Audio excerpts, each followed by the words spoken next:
Hello, all.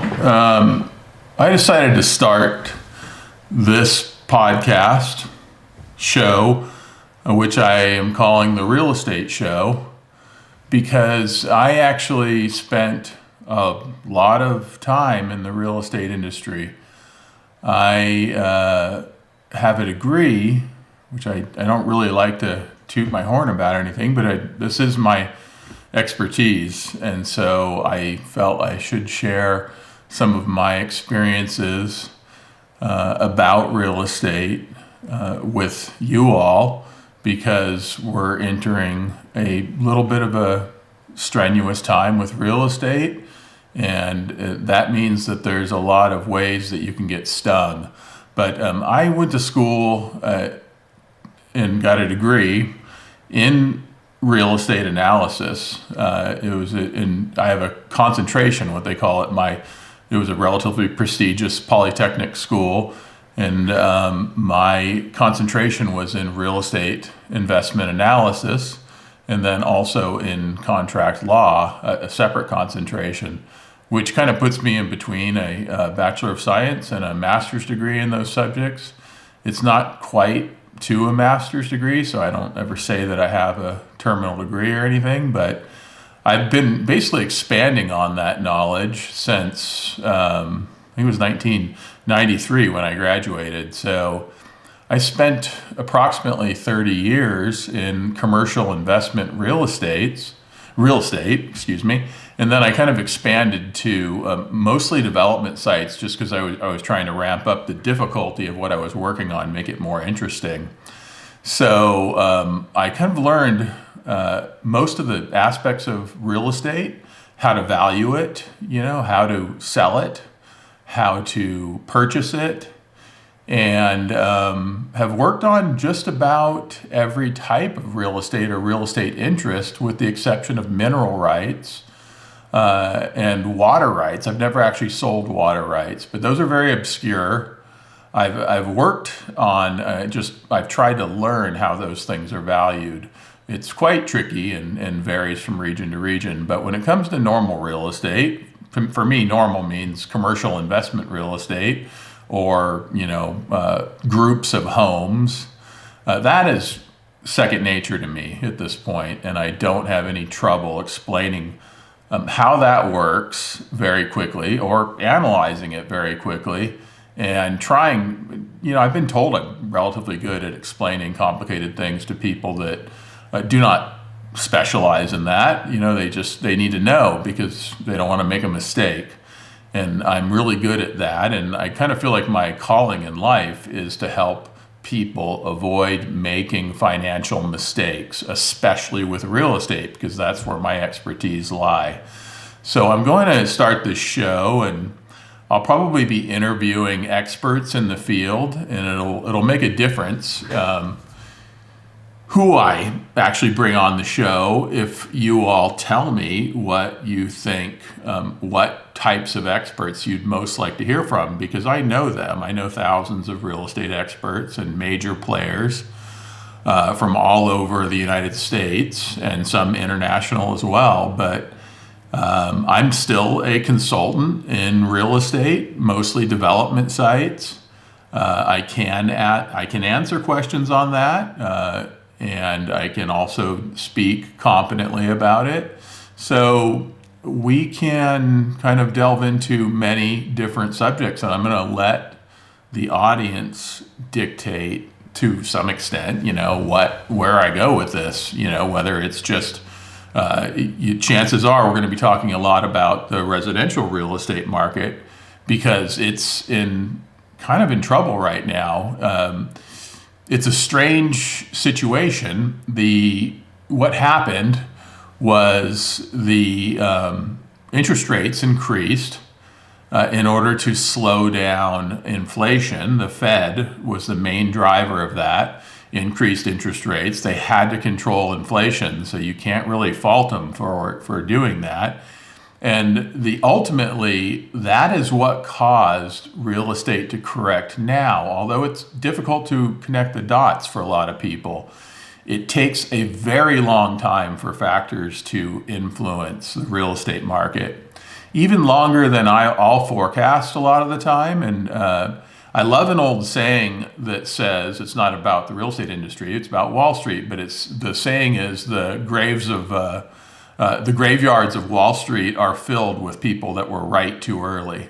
Because when it comes to investing in the liquid markets and stock markets and bonds, you have to pay for the opportunity to stay in the market if you're buying options or shorting stocks.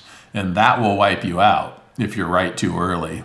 So, like a lot of people, I forecasted this, lots of people did, that these high interest rates would affect pricing. It took a long time because most people, when they saw little cracks in valuation in the market, just took their properties off the market or didn't put them on the market. I'm talking about residential real estate now. And eventually that becomes a problem because people need to move. They need to sell for other reasons they can't afford. And eventually they will. And that's what started to happen. And because we're kind of in this is a lot different than the 2008 Great Recession where real estate values dropped 40%. Let's just call it 40. It varied from market to market because all real estate is local. But it was a bloodbath, more or less. And the one before that was back in 89, 90, 91. And that was even worse in commercial real estate. Not worth talking about except for historical perspective. But what's happened this time is private sellers were more or less off the market, so resale of existing homes. And they eventually basically got smoked out. The people that needed to sell had to put their properties on the market, and interest rates starting to drop. It's going to take over another year to get the interest rate down to what the Fed considers the nominal rate. So they'll continue to drop, but this gave a lot of people the hopes that they could get their house on the market and get it sold. Unfortunately, they already missed the market. The market's not in free fall, but pretty close. And the people leading the charge now are commercial home builders. They are dropping their prices. They're giving a lot of incentives, buying down interest rates, and giving modifications to buyers, and to the tune of hundreds of thousands of dollars. And they're even dropping prices on existing developments, and they're stopping construction on new ones. And I'm talking about the country's largest residential developers. That is already having a ripple effect, already has had a ripple effect into residential real estate. So people that are locked on to 2022 peak pricing, they're not going to get their price. So they probably will be pulling their property off the market on average. Now, that's not a bad thing, especially if you've been depreciating your property or your rental property. If it's an investment, that it doesn't make a lot of sense to sell. Certainly, if you don't have something to do with the money or other real estate to exchange into, which we can talk about exchanges if everybody wants to know how 1031 exchanges work. Those are not that complicated. I like to say that nothing in real estate is rocket science. It isn't. So it's not that hard to explain. And I can go a lot of different directions with this podcast. And it's going to depend on what you all want to know about and what's most important. As far as investing goes, because a lot of investors are trying to learn and just consume information as fast as possible, you should really be off the market right now unless you have some way to get a hold of property at much less than market value, that's difficult to do because you're competing with every other buyer in the marketplace. So generally I would say stay off the market now, learn the trade, and then when the market is looking like it's near the trough, say within 30% of the trough, which will be at least a year and a half away, that's when you would want to start buying if you're an investor. Now that's very, very generalized information. So we have to talk about each market, which I will give everyone a way to talk about each market and where I can give them individual advice, either through a Patreon account or through my website, which is zerecon.com. It's zerecon.com. Which I don't have a front end on that site right now, but I will put one up at some point here.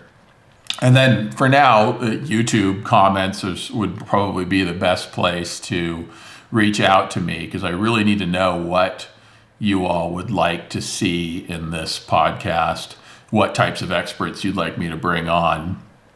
I'm fully capable of explaining many, many subjects, but it's going to depend on what people want to learn about, or they want an opinion about.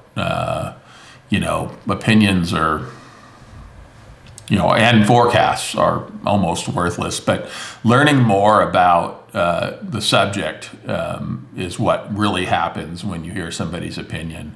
And I'll try to do some live podcasts where people ask questions if I have enough of a following on this. But anyways, thanks for checking it out, and we'll take it from here and see where it goes.